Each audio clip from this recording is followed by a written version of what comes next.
बीडमध्ये बीड जिल्हा हादरून जाणारी घटना घडलेली आहे. मसाजोगचे सरपंच संतोष देशमुख यांचं अपहरण करून हत्या करण्यात आली आणि या घटनेने संपूर्ण जिल्ह्यामध्ये खळबळ माजली.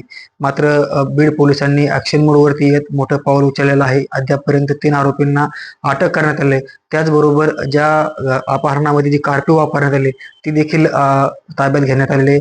या घटनेसंदर्भात माहिती देण्यासोबत माझ्यासोबत अप्पर पोलीस अधीक्षक सचिनजी पाणकर सर आहेत. सर, काय माहिती आहे, अद्यापर्यंत काय ॲक्शन घेतलेली आहे आणि काय माहिती आहे आपल्यापर्यंत? सदर सरपंचांच्या जो काही खून झालेला आहे त्याच्या अनुषंगाने आतापर्यंत 3 आरोपींना अटक करण्यात आलेली आहे. आजच आम्ही प्रतीक घुले नावाच्या 3ऱ्या आरोपीला देखील पुणे शहर परिसरातून ताब्यात घेतलेलं आहे. त्याचप्रमाणे ज्या वाहनातून त्यांनी सरपंचांना घेऊन गेले होते ते वाहन, स्कॉर्पिओ वाहन देखील आम्ही ताब्यात घेतलेलं आहे. नक्कीच पाहायला गेलं तर याच्यामध्ये किती आरोपींवरती गुन्हा दाखल करण्यात आलेला आहे, त्यांचा शोध कशा पद्धतीने घेतला जात आहे आणि किती पथके तयार करण्यात आलेली आहेत? या गुन्ह्यामध्ये एकूण 6 आरोपी आहेत. त्यांचा शोध घेण्यासाठी आमचे 3 पथकं स्पेशल टीम्स आमच्या तैनात केलेल्या आहेत. त्या रात्रंदिवस या सदर आरोपींचा शोध घेत आहेत. नक्कीच पाहायला गेलं तर आपण बघू शकतो की मसाजोगमध्ये तणावपूर्ण शांतता पाहायला मिळते. नागरिकांना काय आव्हान असणार आहे? एकंदरीत पाहायला गेलं तर भयभीत वातावरण झालेलं आहे मसाजोग परिसरामध्ये.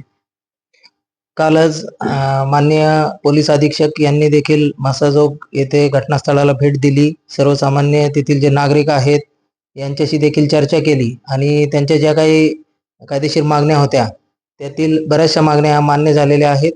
त्याचप्रमाणे इतर मागण्यांवरती जसं की आरोपींची अटक आहे याच्यावरती देखील कसोशीने प्रयत्न चालू आहेत.